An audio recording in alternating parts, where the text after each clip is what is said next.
am si loolu sax la ñuy daal di ñëwee si suñu beneen point soxal li nga xamante ni moom moo di affaire homosexuelle bi nga xamante ne ni ñu ngi ci tudd ku ci mel ni Pape Cheikh Diallo Djiby Dramé mu nekk nag dossier ba nga xamante ne ni secoué na Sénégalais yi bu baax a baax ni ki samedi ba tey daanaka moom moo nekk devant l'actualité ñi ki sànq sax ñu ngi xamal ni que juge dafa daal di yóbbu dossier bi sous instruction mu nekk lu doy waar donc Ayoba ban jàngat ngay def rek ci li nga xamante ni moom moo am jamono ji ci. waaw d'abord li nga wax mooy dëgg li nga mujjee wax mooy yëf yu lu doy waar la. moo xamante ni actuellement mi ngi ci Sénégal c'est un dossier brûlant. comme on dit boo xamante ni mën na poser également un problème de santé publique. maa ngi koy wax démb rek ci sama benn vidéo. bi ma defoon ci sama compte TikTok. di expliquer naka la yëf yi mën a doonee un problème de santé publique parce que Sénégal dañu constater ni depuis plusieurs années xam nga dañoo teg ay politique y a la commission nationale de lutte contre le sida boo xamante ni teg nañ ko fi depuis plusieurs années muy xeex pour wàcce le taux de prévalence du VIH sida fii ci Sénégal léegi bu amee problème bu mel nii ak ramification yi mën a am conséquences dramatiques yi mën a am ci suñu société ñuy wax ni ay nit dañuy transmettre volontairement yeneen nit lii di VIH sida te nit ñoo ñu koy transmettre victimes yi ñu am 5 ba 17 ans ñu ci bëri ñoo xamante ni 5 ba 17 ans la ñu am mooy loolu dafa jéggi dayoo dafa yéeme mais rappelez juste que yëf yi démarré wul Sénégal c'est un réseau pédocriminel international boo xamante ni ña ngi ko source ba ña ngi ko localisé ca France dëkk bu ñu naan Beauvais mu nekk à 75 kilomètres de Paris benn homme d'affaires bu riche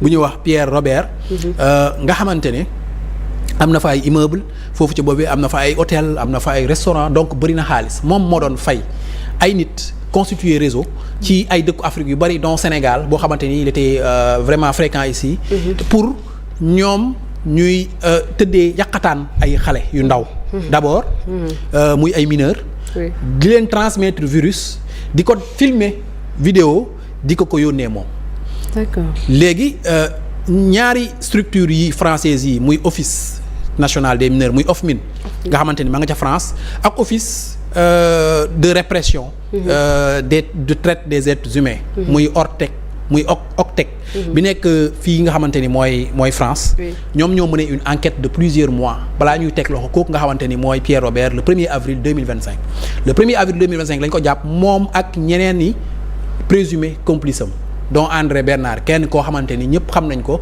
ci organiser ay fêtes foraines ñëpp xam nañ ko aussi à Beauvais moo doon organiser Mister Picardie mooy ñuy consacré góor bi gën a rafet biir Picardie donc moom ci yooyu la doon yëngu ñu jàpp ko moom tamit le 1er avril 2025 mais moom bi ñu ñëwee le 12 août 2025 dañ ko libéré muy André Bernard moom may ko liberté provisoire en attendant ñuy xaar procès bi léegi nag bi ñu nekkee di def instruction ci lii nga xamante ni moo xew mooy justice française di ko def ci Pierre Robert ak ses complices ak réseau bi mu am ci la ñu defee commission rogatoire Sénégal commission rogatoire mooy juge yooyu dañuy bind seen naataango fii Sénégal laaj leen ñu ubbi l'enquête ñoom ñu yónnee tamit ay juges yónnee ay enquêteurs ñu ñëw fii ànd ak seen i morom juge sénégalais ak ñi nga xamante ni ñoom ñooy enquêteurs sénégalais yi maanaam division des investigations criminelles et tout ñu l'enquête ci yëf yi ñu selon ñoom éléments yi ñu yor ñu jox ko waa DIC ñu méngale ko ak réseau yi nga xamante ne ñoom ñoo fi nekk ci noonu nag la ñu defee le 6 février benn descente fële ca Kër Massar jàpp fa ay nit. oui donc loolu moo indi histoire bi foofu la commencé. ba yegg si fii mais réseau bi. ci information yi jot nee nañ depuis 2017 ñu ngi opéré.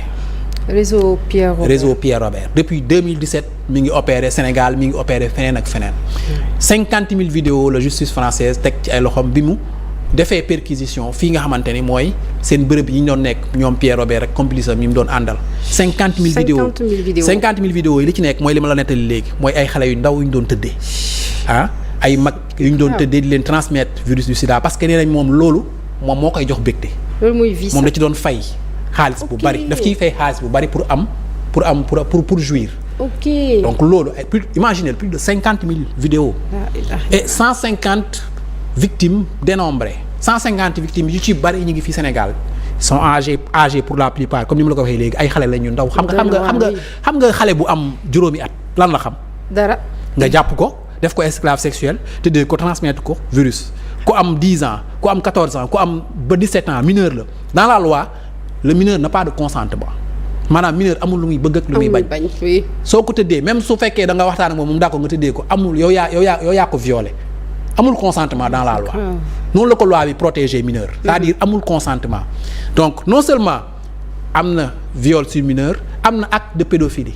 mooy boo wàccee 13 ans maanaam 5 ans ba 13 ans ñooñu ay acte de pédophilie lañ leen di toppee. oui donc loolu réseau boobu su amee ci benn réew depuis 2017.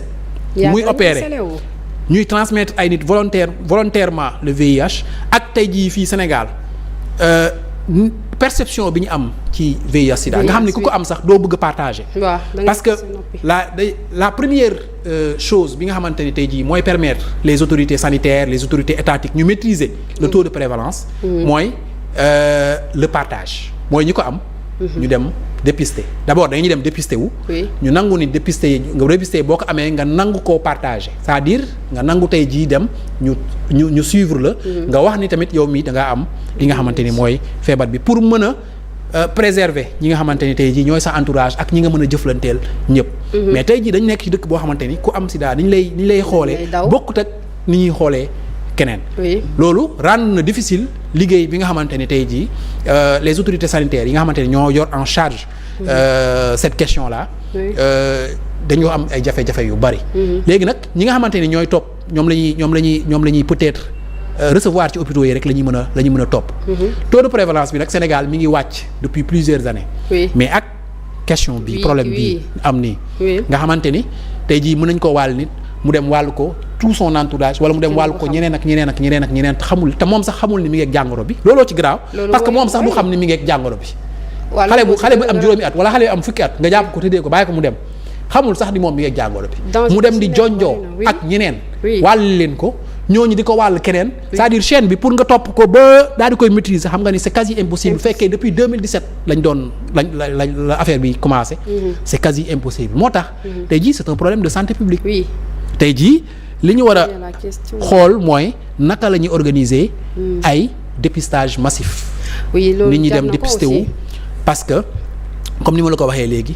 yëf yi bi mu commencé yàgg na te ni ñu ko doon nëppalee di ko nëbb dafa graaw ak li ci doon am yëpp boo compter 150 victimes la plupart des mineurs ñu mën koo transmettre ñeneen tey ji ak ñoo xam ne sax am nañu ay jabar ak yooyu noonu. ñu mën koo transmettre ñeneen te duñ ko xam. loolu c'est extrêmement grave te autorités yi dañ ci war a jël ay mesures dès à présent. pour circonscrire ne serait-ce que li nga xamante ni tey jii mooy propagation. virus boobu noonu. mais tey on parle de deux dossiers yu bokkul parce que affaire Pierre Robert on dit que police moo ko géré 14 personnes lañ ci jàpp scandale ñoom Pape Cheikh bi 12 personnes foofu que géré par la gendarmerie est-ce que. réellement ñaari dossiers yu bokk la wala benn la. je pense que c'est le même dossier xam nga ñoom bu ñu defee commission rogatoire suñ ñëwee fii. après enquête bi dig lañ ko dénk. mais après gendarmerie su defee enquête am moom tamit jàpp. mu nekk les mêmes faits yi nga xamante ni moom la ñu jàpp. transmission volontaire du VIH. koo xamante ni mi ngi woon ci réseau de Pierre Robert. donc les deux affaires. dañuy xamante ni ñoom benn affaire bi rek la. c'est-à-dire réseau yi ñoo peut-être nit ñi ñoo différent côté bi. mais réseau yi ci benn réseau bi lañ bokk. donc y a eu transmission volontaire du VIH. y a eu viol sur des mineurs. y a eu acte de pédophilie. donc y a eu aussi des actes de pédopornographie yoo xamante ni ay vidéos yu bari ñu ngi ko doon envoyé ko nga xamante ni tey jii moo nekk France di Pierre Robert donc ñaari enquêtes yi ñaari structures yi mën nañoo wute nit ñi jàpp côté bii ak côté bii mën nañoo wute mais dossier bi benn la fond du dossier bi source bi mooy Pierre Robert mi nga xamante ni moo nekk fële doon créer son réseau pédocriminel international ba mu yegg si fii Sénégal. ana lan lañ mën a njort ci seen mbir mi bu ñu sukkandikoo ci charge yi nga xamante